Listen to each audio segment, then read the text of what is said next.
The applause hadn't even faded when my future mother-in-law stood, raised her champagne glass, and smiled at me as if she were about to welcome me into the family. Instead, she destroyed my life in front of nearly 100 people. My name is Claire Morgan. I'm 30 years old, and until that night I thought I had everything. A successful interior design company, the man I loved, a wedding only months away, a family I believed would soon become my own. I was wrong about almost all of it. If you're wondering how my birthday turned into the most humiliating night of my life, let me start from the beginning. The morning of my 30th birthday felt like a dream. My phone was flooded with birthday wishes. My team had surprised me with flowers at the office, and my biggest client had just approved a multi-million-dollar hotel project I'd spent months designing. Business had never been better. Daniel kept texting me all day. Can't wait for tonight. I promise you'll never forget this birthday. I smiled every time I read his messages. I thought he was finally going to announce our wedding date. By 7 o'clock, I arrived at one of Chicago's finest restaurants overlooking Lake Michigan. Almost everyone important in my life was there. My parents, my older brother, close friends, several longtime clients, Daniel's parents, his sister, and my younger cousin Emily. Emily had moved back to Chicago 6 months earlier after a painful breakup. I'd helped her rent an apartment, introduced her to people in the city, and even recommended her for a job with one of my clients. She hugged me tightly. "Happy birthday, Claire. Thanks for coming. I wouldn't have missed this." Looking back, neither would she. Daniel arrived a few minutes later carrying a huge bouquet of white roses. He kissed me in front of everyone. "You look beautiful." "So do you," he smiled. "I told you tonight would be special." Dinner started. People laughed. They toasted my birthday. My father joked that turning 30 wasn't so bad because I still looked 25. Everyone laughed. For almost an hour, everything felt perfect. Then Daniel stood. He tapped his champagne glass. I'd like everyone's attention. The room became silent. I looked at him and instinctively smiled. This had to be it, the proposal speech. Instead, his mother slowly stood beside him. "I think tonight is the perfect time to share some wonderful news." She looked directly at me. "Our son has decided to follow his heart." I smiled. Then Daniel walked away from me. 1 step, 2 steps, 3. He stopped beside Emily. She reached for his hand without hesitation. My smile disappeared. Daniel took a deep breath. "I'm in love with Emily." The room froze. "And we're getting married." Several people gasped. A wine glass slipped from someone's hand and shattered on the floor. I couldn't move. I couldn't even blink. Emily finally looked at me. "I'm sorry. How long?" My voice barely sounded like my own. Nobody answered. I asked again. "How long?" Emily lowered her eyes. "About 7 months. 7 months. Exactly the same amount of time she'd been living in Chicago. Exactly the same amount of time Daniel had started helping with my business. Exactly the same amount of time I'd trusted both of them more than anyone else. My father shot to his feet. "What the hell is wrong with you?" Daniel opened his mouth. "I never wanted to hurt Claire." "You proposed to her 6 months ago." "I know." "You asked my daughter to marry you while you were sleeping with her cousin?" The restaurant fell completely silent. Victoria stepped forward before Daniel could answer. "Please don't make a scene." I slowly turned toward her. "A scene?" She folded her hands calmly. "People fall out of love." "No." I shook my head. "Cheaters lie." Emily started crying. It wasn't planned. I laughed for the first time all evening. 7 months isn't planned? Daniel finally tried to approach me. "Claire, please." I stepped back. "Don't." I wanted to tell you. When? He couldn't answer. Tomorrow? Silence. After the honeymoon? Still nothing. His silence hurt more than any confession ever could. Then Victoria delivered the sentence that changed everything. The truth is, Emily is simply a better match for our family. I stared at her. What does that even mean? She understands that family comes before business. There it was. The truth. No matter how much I'd helped Daniel's family, no matter how many clients I'd introduced to their furniture company, no matter how many weekends I'd spent redesigning their showrooms for free. To Victoria, I was still the career woman who worked too much. I picked up my purse. I hope the two of you are very happy. Daniel looked surprised. That's it? I smiled. That's it. I walked toward the exit. Nobody tried to stop me. But just before I reached the door, I heard Victoria whisper loudly enough for everyone nearby to hear. At least this won't affect the company. I stopped, just for a second. The company? Not the wedding, not the relationship, the company. That single sentence stayed in my head the entire drive home, because suddenly, it didn't sound like this had ever been about love. I barely remembered the drive home. The entire evening kept replaying in my head. Daniel holding Emily's hand. Victoria calling her a better match. 7 months of lies. But the more I thought about it, the less it felt like a love story. It felt like a business decision. The moment I walked into my apartment, my phone started ringing. Mom, Dad, Sarah, 3 close friends, even 2 clients. Apparently, someone had already posted a video from the restaurant online. I silenced my phone and poured myself a glass of water. Crying wouldn't change anything. Finding the truth might. Then I remembered something. That morning, before leaving for work, my attorney had emailed me about a confidential investment I'd made through my financial advisor several weeks earlier. I'd been too busy to read the documents. The folder was still sitting on my desk. I opened it. Most of it was legal language I didn't understand. Then one page caught my attention. Morgan and Hale Furniture Group, Daniel's family company. I frowned. Why would my investment fund buy shares in their business? I immediately called my attorney. He answered almost instantly. I figured you'd call tonight. I just opened the documents. And? Why is Daniel's company in my investment portfolio? There was a brief pause. You didn't know? No. I assumed your advisor explained everything. He only said it was a confidential acquisition. Well, it isn't confidential anymore. I sat down. So explain it to me. The company needed emergency capital. Several investors walked away after discovering its financial problems. My stomach tightened. So the fund invested? Not exactly. What do you mean? They purchased the controlling shares. I blinked. Controlling? Yes. Another long silence. Then I asked the only question that mattered. Who owns those shares? You do. For several seconds, I couldn't speak. What?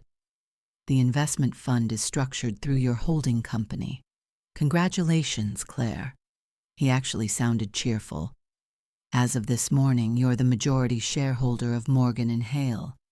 I looked back at the paperwork, the date, the signatures. It was all real. Does Daniel know? No. His parents? They know the company has a new majority owner, but they don't know it's me. Correct. I slowly leaned back. For the first time all night, I smiled. Not because I wanted revenge, because suddenly everything made sense. Victoria hadn't been worried about breaking my heart. She'd been worried about losing control of the company. There's something else, my attorney said. What? I think you should come to my office tomorrow morning. Why? I've reviewed some of the company's records. His tone had changed. It was serious now. There are several transactions that don't make sense. What kind of transactions? I'd rather show you in person. The next morning, I arrived at his office just after 9. He already had several folders spread across the conference table. I spent most of the night reviewing public filings. He pushed one folder toward me. Take a look. I scanned the pages. Executive bonuses, consulting fees, loan agreements. I didn't understand half of it. Then one name kept appearing. Daniel Hale. Another page. His name again. Another. Again. He approved all of this? According to the records. Is it illegal? Not necessarily. But he slid another document across the table. This one is. I looked down. At the top of the page was my company's logo, Morgan Design Studio. What is this? A draft merger agreement. I've never seen it. I know. I turned the pages. Halfway through the document, I stopped breathing. If I married Daniel, my company would automatically become part of Morgan and Hale. Daniel would receive executive control, and if our marriage ended, he would keep that control unless I bought him out. I looked up at my attorney. I never agreed to this. You never signed it. I stared at the blank signature line. But someone was clearly planning for you two. A chill ran down my spine. The wedding, the engagement, Daniel helping with my clients, his sudden interest in my business. None of it had been random. He wasn't just marrying me. He was trying to acquire everything I'd built. Just then, my phone buzzed. A message from Daniel. Please meet me. Just 10 minutes. I can explain everything. I stared at the screen for a long moment. Then I looked at my attorney. I think it's finally time. I locked my phone. To hear what he has to say. Not because I believed him. Because liars often reveal the truth. When they realize they're about to lose everything. Daniel replied less than 30 seconds later. Thank you. The cafe across from Grant Park. 1 hour. I almost ignored the message. Almost. But if there was one thing I'd learned over the last 24 hours, it was this. People told the truth only after their lies stopped working. An hour later, I walked into the cafe. Daniel was already there. He looked terrible. His shirt was wrinkled. Dark circles hung under his eyes. For the first time in years, he looked like someone who hadn't slept. When he saw me, he immediately stood. Thank you for coming. I sat down across from him. You have 10 minutes. He nodded. I deserve that. A waitress approached. I ordered coffee. Daniel didn't order anything. His hands wouldn't stop shaking. Finally, he spoke. I never wanted things to happen like this. I stared at him. You've already used that line. He looked down. I know. So tell me something I don't know. Silence. Then, my mother planned the announcement. I figured. I didn't want to do it in public. But you still did. He stopped. I couldn't stop it. I almost laughed. A 32-year-old man couldn't stop his mother? It isn't that simple. No? You don't understand my family. I leaned back.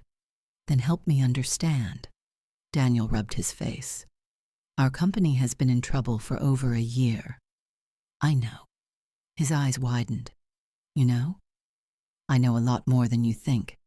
He looked genuinely nervous now. We were desperate. There it is. What? The first honest thing you've said. He looked away. My father made some terrible decisions. And? The banks wanted new guarantees. And? My mother believed, he hesitated, that merging our businesses would convince investors the company had a future. I didn't interrupt. So that was the plan. He slowly nodded. After we got married, everyone expected we'd combine the companies anyway. So you never intended to tell me. We would have. When? He couldn't answer. Again. You were going to let me discover I'd lost my company after the wedding? No. Then when? Nothing. His silence answered for him. I reached into my purse, pulled out the merger agreement, and placed it on the table. Daniel looked down. His face instantly lost all color. Where did you get this? So it's real. You already signed it. It wasn't supposed to happen like that. I laughed bitterly. That's becoming your favorite sentence. He looked completely defeated. I thought we'd eventually tell you.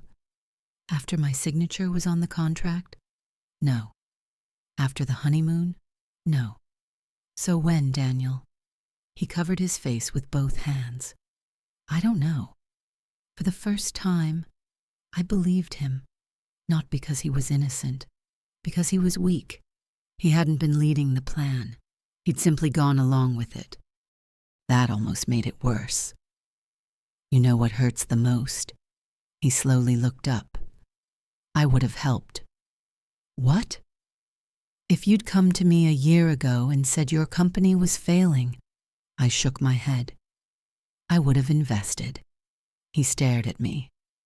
I would have introduced new clients. I would have redesigned your entire product line. I would have worked every weekend. I loved you. His eyes filled with tears. I know. No. I stood. You know now. I left a few dollars on the table for my coffee. As I turned to leave, Daniel quietly said, Claire? I stopped, without looking back. What? My parents don't know you're the investor. I know. They have a board meeting on Friday. I know. They're expecting to negotiate with a private equity group. I know. He swallowed hard. If they find out it's you. I finally turned around. They'll panic. He nodded. Yes. I gave him the first genuine smile I'd had since my birthday. I hope so. Then I walked out. I had barely reached my car when my phone rang again. This time it was Sarah. Claire, where are you? Just leaving downtown. I think you need to come to the office. What happened? I found something. What is it? I was cleaning Daniel's old desk. My heart skipped a beat. He left a folder behind. So? It isn't his. Whose is it? I think... She lowered her voice. It's yours. I drove to my office immediately. Sarah was waiting in the conference room with a thick black folder. I almost threw it away. She slid it across the table. It was hidden behind one of the filing cabinets. I opened it. The first page made my stomach tighten. Morgan Design Studio, Client Transfer Strategy. Below it was a list of nearly every major client I'd spent years building relationships with. Next to each name, there were handwritten notes. Move after merger. Daniel will manage. High value account. Priority. I slowly turned another page, then another. Every page revealed the same thing. This had never been just about marrying me. They had spent months planning how to take my clients, one by one.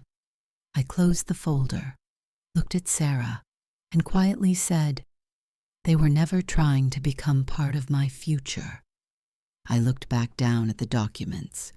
They were trying to steal it. Sarah and I spent the next 2 hours going through every page. The deeper we looked, the worse it became. There wasn't just one plan. There were dozens. One spreadsheet listed every major client my studio had signed during the last 3 years. Next to each name was a status update. Strong relationship with Claire. Introduce Daniel. Transfer after marriage. Another document outlined a complete rebranding strategy. After the merger, my company wouldn't even keep its name. Morgan Design Studio would become Morgan and Hale Design Division. Everything I'd built from scratch would simply disappear.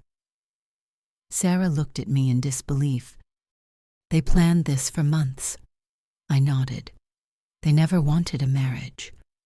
They wanted an acquisition. She quietly closed the folder. What are you going to do? I looked at the clock. The board meeting was less than 48 hours away. I'm going to let them believe everything is still under control. The next morning, my phone rang. The caller ID surprised me. Emily. I let it ring twice before answering. Hello? She was crying. Claire, can we please talk? What about? I made a terrible mistake. I closed my office door. You made hundreds of terrible decisions. I know. No, Emily. My voice stayed calm. You lied to me every single day for 7 months. She started sobbing. It wasn't supposed to go this far. There it is again. What? It wasn't supposed to happen. Everyone keeps saying that. It's true. Then tell me something useful. She went quiet. Finally, she whispered. Victoria wanted Daniel to marry someone who could help save the company. I didn't react. I know. Emily sounded shocked. You know? I know far more than you realize. She hesitated. I wasn't part of the business. But you knew why they wanted Daniel to stay with me. Silence. You knew. Yes. And you still chose him. Another silence. Then she quietly admitted, Victoria promised we'd have everything after the wedding. There it was. The truth. Not love, not fate. A promise. I asked one final question. Does Daniel love you? Emily didn't answer. She didn't have to, because if the answer had been yes, she would have said it immediately. Instead, she whispered, I don't think he knows anymore. I ended the call. Friday morning arrived. By the time I reached Morgan and Hale headquarters, the atmosphere inside the building felt tense. Employees whispered in the hallways. Managers hurried between offices carrying folders. Everyone knew the company was in trouble. They just didn't know how much. As I stepped out of the elevator, I heard raised voices coming from the boardroom. Victoria, Daniel, his father. They were arguing. The moment I opened the door, the room fell silent. Victoria's expression hardened. What are you doing here? I smiled politely. I believe this meeting concerns my company. Daniel stared at me. His face told me everything. He hadn't warned them. Good. One of the attorneys stood. Ladies and gentlemen, he adjusted his glasses. I believe we can begin. Victoria interrupted him.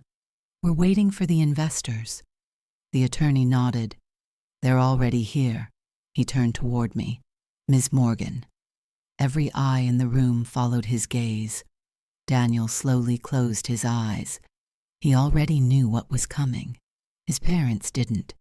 The attorney placed several documents on the table. As of this week, the investment group has completed its acquisition. Victoria leaned forward. Excellent. We're ready to discuss future cooperation. You certainly are. He opened the folder. The majority shareholder of Morgan and Hale Furniture Group, he paused, is Ms. Claire Morgan. The room went completely silent. Victoria actually laughed.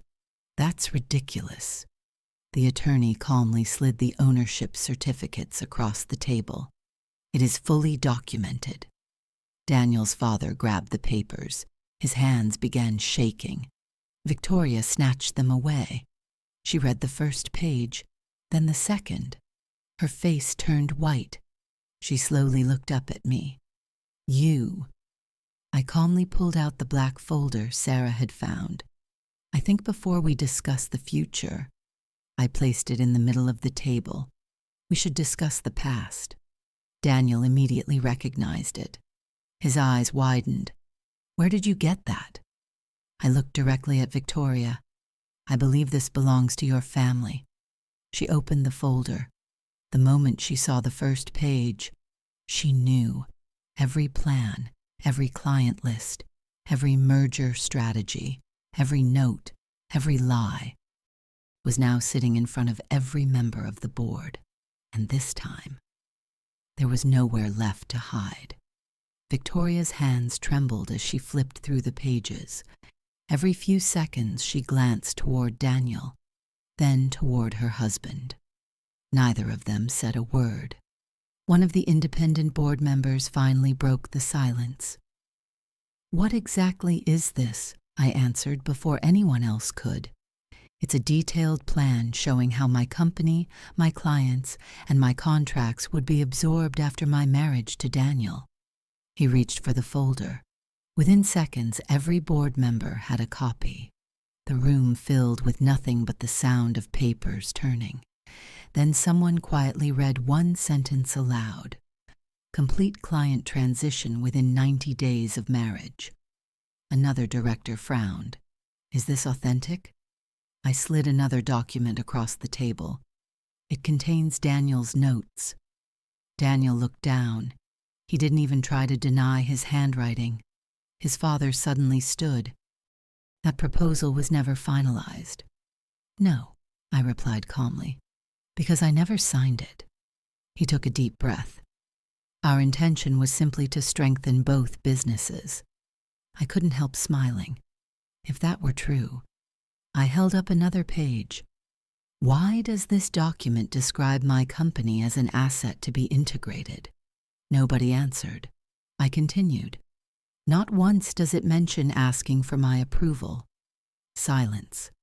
"Not once does it mention protecting my employees." Another silence. "It only talks about transferring my clients." The oldest board member slowly removed his glasses. "I've been on this board for 23 years. He looked directly at Daniel's father. "I've never seen anything like this." Victoria finally found her voice. "Claire, you're making us look like criminals." I met her eyes. "I'm not making you look like anything." I gently tapped the folder. "Your own documents are doing that."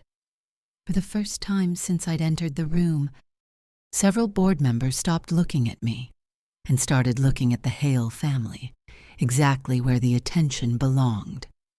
The company's chief financial officer cleared his throat. "There's another issue." Everyone turned toward him. He opened a separate report. "Yesterday evening I completed the internal review requested by our auditors."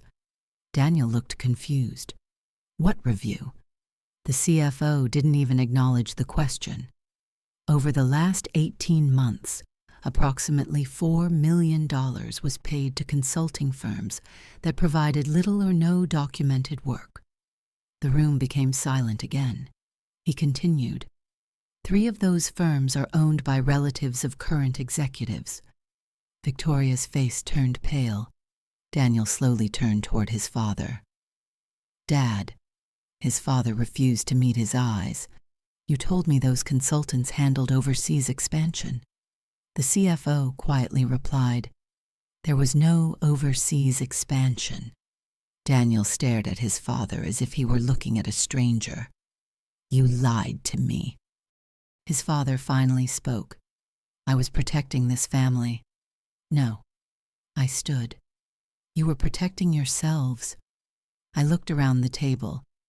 "I came here today expecting to remove one CEO." I paused. "But after everything I've read," I turned toward the attorney, "I'd like to add another motion." The attorney nodded. "Go ahead." I moved to suspend every executive named in the preliminary audit until the independent investigation is complete. Daniel's father slammed his fist onto the table. "You can't suspend the founder of this company," I calmly answered. "I can suspend anyone whose decisions put this company at risk." The attorney looked around the room. "All those in favor?" This time, the vote was almost unanimous.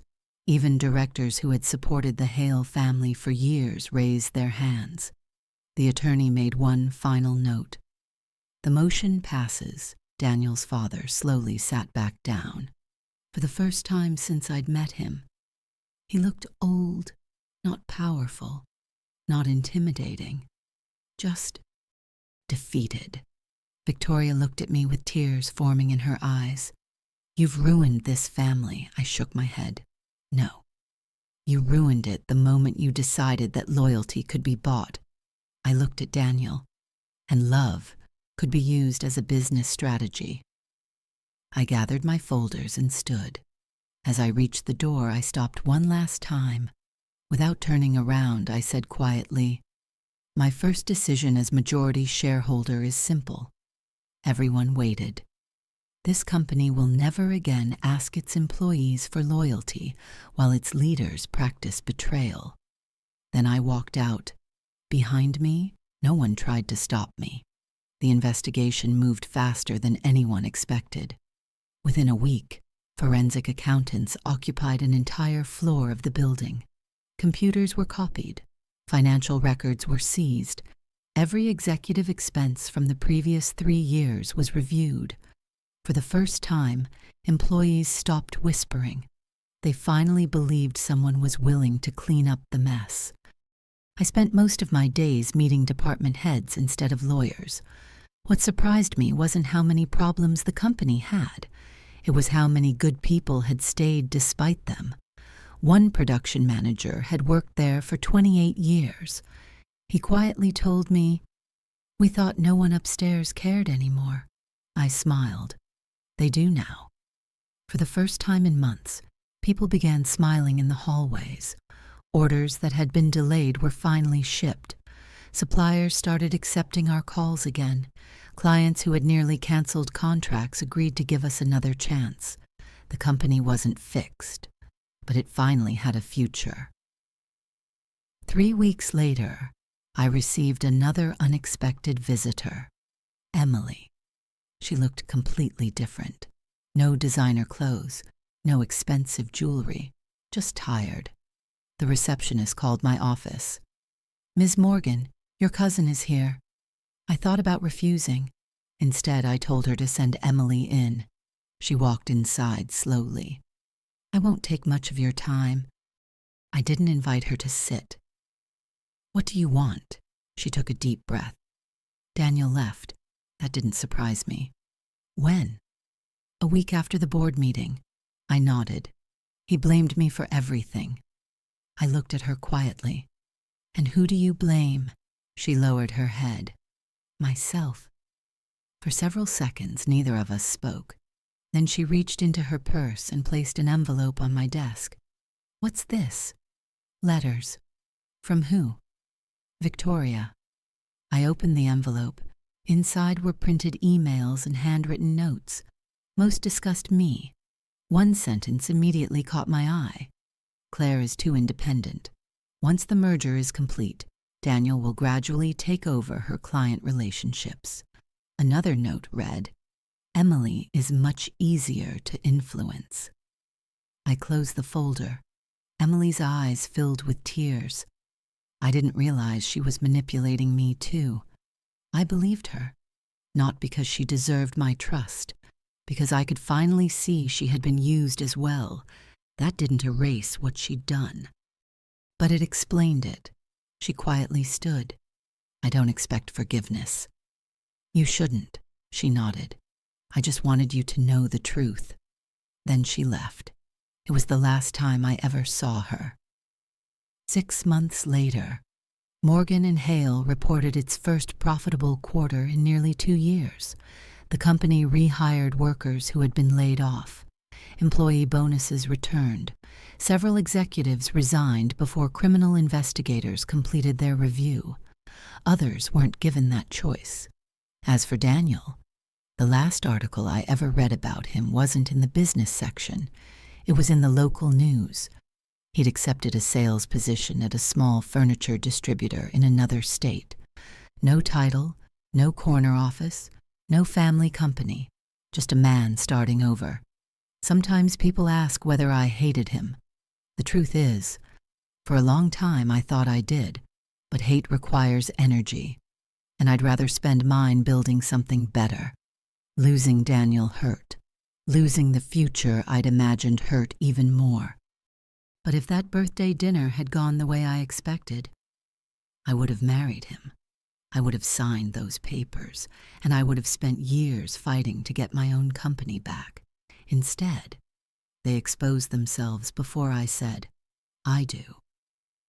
The greatest gift I received on my 30th birthday wasn't honesty. It was timing. Because sometimes the worst day of your life turns out to be the day that saves your future. And every year since then, when someone asks me what I wish for before blowing out my birthday candles, I give the same answer: the truth. Because once you know the truth, no one can ever steal your future again. Thank you so much for watching. Drop a comment below, hit that subscribe button, and I'll see you in the next one.